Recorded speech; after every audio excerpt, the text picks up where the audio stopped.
The year is 1603, a city in Germany called Fulda. A woman is tied to a stake, her belly swollen, pregnant. Beneath her, the fire is already burning. But this isn't the story of a witch. This is the story of a woman whose only real crime was this. She was wealthy, she was outspoken, and 2 husbands had died before she married her third. They called her a witch, but the real monster in this story, it wasn't her. This is the story of Merga Bien. Welcome back to Dark History Bytes. If you're new here, this is Dark History Bytes, where we dig up the dark, bloody, and often forgotten stories history textbooks tend to skip. No fiction here. Real people, real documents, real horror. If that's your thing, hit subscribe and turn on notifications so you don't miss the next episode. Today, we're revisiting Merga Bien, one of the most well-known victims of the Fulda witch trials, one of the largest witch hunts in German history. To understand how Merga ended up at the stake, we need to back up and look at the context first. This wasn't a random crime. It was the product of an extremely volatile moment in European history. Late 1500s, early 1600s, religious war was tearing Europe apart between Catholics and Protestants. Fulda, a prince abbacy, meaning it was ruled by an abbot who was simultaneously a religious and political leader, became one of the flashpoints of that tension. The man in charge was Prince Abbot Balthasar von Dernbach, and he wasn't new to the role. He had already held it once before, back in the 1570s, until the local Lutheran community drove him out in 1576 over his aggressive counter-Reformation policies. He spent roughly 25 years in exile. But in 1602, he came back. And he came back with an agenda: to purge Fulda, literally and figuratively, of anything he considered a contamination.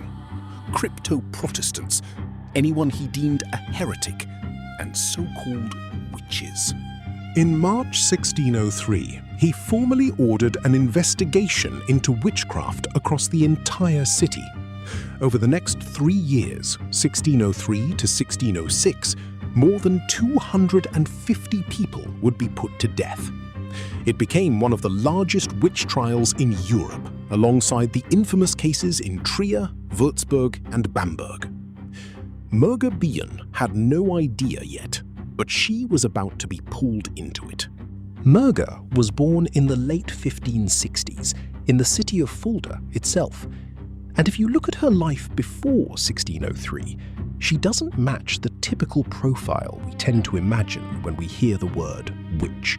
She wasn't an old woman living alone on the edge of town. She was married 3 times, and this is where the pattern begins that would ultimately become fatal for her. With her first 2 husbands, she became their heiress, meaning she inherited their wealth when they died. At a time when women rarely had financial independence, Merga had it, and plenty of it. In 1588, she married her 3rd husband, Bytes. They moved away from the city, but there's one detail worth holding on to, because we'll come back to it. They eventually returned to Fulda after Merga had a conflict with her husband's employers. Remember that detail. We're coming back to it. On top of that, she and Bytes had been married for 14 years with no children. In that era, if a couple stayed childless for that long, it wasn't simply seen as bad luck or biology. It was seen as suspicious, as if something was being deliberately hidden. And in the mindset of the time, it raised the possibility that witchcraft was being used to prevent pregnancy. Wealth, independence, conflict with powerful people, no children after a long marriage. 4 things that, in normal circumstances, would mean nothing. But in Fulda, in 1603, they formed the perfect recipe for an accusation. We need to understand how a witch trial actually worked in this era. because it was nothing like the fair trial we picture today. There was no requirement for concrete evidence.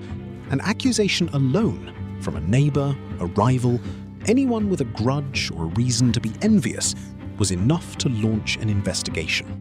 And once you were in the hands of the investigators, there was really only one piece of evidence they were after: a confession. It didn't matter if it was true, it only mattered that you said it. How did they get that confession? Torture. Systematic, legal, and sanctioned by both church and state. This was, officially, their version of due process. In Fulda, the man overseeing the interrogations was Balthazar Nuss, the investigator who directly ordered the torture sessions. Under him, the outcome was nearly guaranteed. If you were arrested, you were almost certainly going to be convicted. The question wasn't guilty or not guilty, it was just when. And this is where Merga Bien enters the story. March 1603. The first wave of arrests began across Fulda. Fear was not quiet during this period. Everyone knew something was happening, and everyone knew that having an enemy could now mean a death sentence. June 19th, 1603, Merga Bien was arrested. What triggered it? We don't know the exact first accusation, but given the context, it most likely traces back to that earlier detail: her conflict with her husband's employers. She was wealthy, she was in a position to push back against powerful people, and in a city consumed by paranoia, that kind of tension alone could be lethal. She was thrown in jail, and in that moment, her husband, Blasius Bien, understood that her life was now in real danger. He took a desperate step. Blasius appealed directly to the Reichskammergericht, the imperial chamber court in Speyer. This was the highest court in the entire Holy Roman Empire. His argument? Merga was pregnant. Under normal circumstances, that should have offered at least some protection. In Fulda, under Dernbach, it wasn't enough. This is the darkest part of the story, and it's important we frame it correctly. There is no record suggesting any of Merga's confessions were voluntary. Everything she admitted was the product of torture. Under that pain, she was forced to confess to murdering her second husband, along with his children. She was also forced to confess to involvement in the death of a member of her husband's employer's family. But that wasn't the most grotesque part. She was also forced to confess that she had attended a Sabbath of Satan, a mythical ritual believers of the time associated with witches. And because she was pregnant at the time of her arrest, her pregnancy itself became the centerpiece of the case. She was forced to confess that the child she was carrying was the result of intercourse with the devil. Sit with that for a second. A woman in pain, afraid, likely desperate just for the suffering to stop. And the system in front of her wasn't investigating whether anything she said was true. It was simply shaping her words to match a script it had already written. Her 14 childless years, once just a private sorrow, was turned into an aggravating circumstance. Proof, they claimed, that she had used witchcraft to prevent pregnancy. And now that she was pregnant, the explanation they forced into her mouth was this: it wasn't a human child, it was the devil's. There was no science to this, no logic. But in the context of Fulda in 1603, logic wasn't required. A confession was. And by now, they already had one. While all this was happening in Fulda, Blasius kept pushing his case in Speyer. The appeal to the Reichskammergericht was a serious legal move.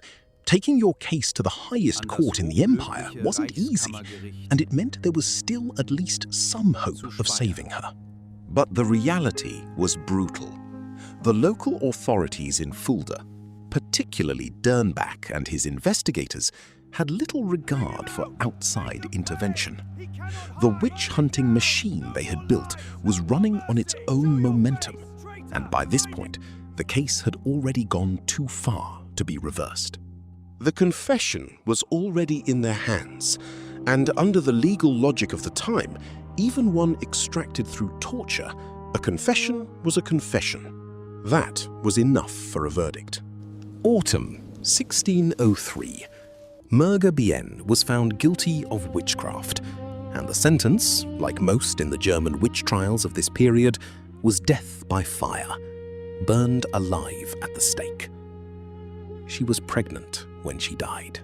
There's no clear record of what happened to the child, whether it died alongside her, or even what the truth of her pregnancy actually was beyond the forced confession. That uncertainty is itself a reminder of how murky, how dubious, and how cruel the entire process was. We can't say for certain what was true, because the system was never actually interested in the truth. It was only interested in the confession. She wasn't alone. In that same period, dozens of others, most of them women, met the same fate. But of all the cases in Fulda, Merga's remains the most well-known. Maybe because of her wealth, maybe because her case reached the imperial chamber court, or maybe because out of all the horror this witch hunt produced, her story makes the injustice of the entire system the clearest. Merga's death wasn't the end. In fact, over the following years, the witch hunt in Fulda only escalated. In June 1604, for example, 9 women were burned alive in a single day. By 1606, somewhere between 250 and 270 people had died in the Fulda witch trials, according to various records. Most of them were women. Most of them, like Merga, were victims of a combination of paranoia, religious fanaticism, personal envy, and a legal system designed to produce confessions, not truth. This reign of terror didn't end because of any sudden change of heart. It ended because Balthasar von Dernbach died in 1605. Without him, the machine he had built slowly fell apart. It's easy to look at stories like this and file them away as distant history, old, finished, with nothing to do with us today. But at its core, Merga Bien's story isn't really about magic or witches. It's about what happens when unchecked power is handed to a system built to find someone guilty, not to find the truth. Merga was wealthy, and her wealth bred envy. She was outspoken, and speaking up against powerful people made her a target of suspicion. She had no children for years, and that private grief was turned into evidence against her. In other words, Merga Bien didn't do anything wrong. The system simply decided she had because it needed someone to blame. Here on Dark History Bytes, we keep coming back to stories like this, not just to scare you, but to remind you that the scariest monster in history, more often than not, isn't the one in the story. It's the one who wrote it. If you want more deep dives into the darker corners of history, subscribe to Dark History Bytes and turn on notifications so you don't miss the next episode. Drop a comment. What case or witch trial should we cover next? Until then, Dark History Bytes